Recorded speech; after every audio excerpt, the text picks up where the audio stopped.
Day অনেকদিন বাদে আসলে তোমাদের কাছে নববর্ষ থেকে শুরু করে কোনো কিছু বলা হয় যে আমি এখন অফিস যেতে যেতে জোরে জোরে বলছি যে সবাই মাকে সবারকে মাকে আজকে হ্যাপি মাদার্স ডে। আমার মা আমার কাছে স্পেশাল। যবে থেকে জন্মেছে আমার মা আমাকে কতটাই সাপোর্ট করে গেছে প্রেগনেন্সি জানি। প্রেগনেন্সি থেকে আমার মা আমাকে ওই অবস্থায় আমরা যখন থাকতাম আমাকে পুরো ওই সিচুয়েশানে মা আমাকে সেই সিচুয়েশানে আমার এপিলেপসি রোগ নিয়ে আমাকে সুস্থ করাতে পুরোটা। আজ আমি বলতে চাচ্ছি আমার ব্লাড টেস্টের রিপোর্টে তোমাদের সাথে শেয়ার করবো যে আমার এতটা ইম্প্রুভমেন্ট রোগের ক্ষেত্রে সমস্ত কিছু মা করে গেছে। আমি আজকে আমার মায়ের স্টোরিটা বলি, যেহেতু আজকে আমার মায়ের স্টোরি আছে, আজকে আমার কাছে একটু সময় আছে। তো আমার মা একজন ওয়ার্কিং ওমেন। আমার বাবা চলে যাওয়ার পর যখন আমাদের কাছে কিছুই ছিল না, আমার মা সেই বিজনেসটা পুরো হ্যান্ডেলিং করেছেন ফ্রেন্ডস। তার সাথে সাথে তখন সেরকম আমার মা জানতো না, মা একজন হাউস ওয়াইফ ছিল। তারপর সে বিজনেসটাকে ধরে রাখা, সেই বিজনেসটাকে চালানো, তারপরে প্রতিটা সময় আমি কী পছন্দ করতাম সেগুলো দেখে রাখা। তারপরে আমার বিবাহিত জীবন, সেটা তো আমি বলেইছি তোমাদের। যাই হোক, সমস্ত কিছুকে করা। তারপরে এখন চাকরির ক্ষেত্রে টাকার দিকে সব করে আজও আমার মা আমাকে এমনটাই পুশ আপ করছে যে তুমি পারবে, তোমার দ্বারা হবে, তুমি অসুস্থ হলে তুমি এদিকে ঠিক করবে না। তুমি তাই জন্য এতদিন ব্লগ বানাইনি। ভাবছো দীপানিতা কোথায় চলে গেল। দীপানিতা এখানেই রয়েছে। দীপানিতা সবাইকে যেতে আর নববর্ষ বলেছে কোনো কিছুই বলে আগে বলেনি, কারণ এর জন্য আমি তোমাদের সরি বলে নিচ্ছি। আমি বলেছিলাম রান্না দেখার মধ্যে অনেক কিছু হয়ে গেছে যেগুলো আমার বলা হয়নি। তো সে কারণে সব মাদের আজকে মাদার্স ডে, কারণ মায়েদের ভূমিকা সবার আলাদা আলাদা থাকে, কিন্তু আমার কাছে আমার মাটা একটু স্পেশাল। আমি আরেকজনকে মা বলতাম যেটা তিনি সেই মাতৃত্ব বোধটা অবলম্বন করেননি। যাই হোক, যারা এখন যে তাদেরও মা আমার শিক্ষক, আমার ভগবান নিরাকা, সেও তো মাতৃরূপে আমাদের চক্রে দিয়ে রাখেন না। তার সাথে সাথে আমার মা সত্যি আমার কাছে স্পেশাল।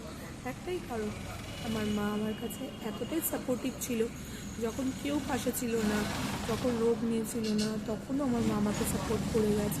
প্রতিটা সেকেন্ডে আমার মা আমাকে বলে গেছে, অ্যাপ্রিসিয়েশন করে গেছে। তাই জন্য মায়ের জন্য একটা ছোট্ট কবিতা, মা সদা তুমি থেকো পাশে, তোমায় থাকতে চাই তোমার সমস্তটাই পাশে। মা তুমি আমারই শুধু না, তুমি অন্য কারণে, তোমার মতো মা তুমি অন্য এই জীবন, এই মায়ের সাথে থাকতে পারি যেন সারাটা জীবন। তোমার মতো মা থাকো ঘরে ঘরে, তুমি আমার মা, তুমি অন্য কারণ নয়। তাই সবাইকে, সব মায়েদের জানাই হ্যাপি মাদার্স ডে। সবাই আমার পোস্টটা দেখো আর সবাই মিলে একটা কাজ করো। সবাই তুমি কোথাও না কোথাও মায়ের স্মৃতি করো, কারো হয়তো মায়ের স্মৃতি পারো, কিন্তু যারা মায়ের স্মৃতিটা করছো, যারা মাকে ভালোবাসো, তারা অবশ্যই একটা লাইফ দেবে মায়ের জন্য। কারণ আমার সমস্ত পৃথিবীর বেস্ট মায়ের জন্য। আমার মায়ের ছোট্ট জীবন বলি, তার জীবনটা অনেকটাই লড়াকু।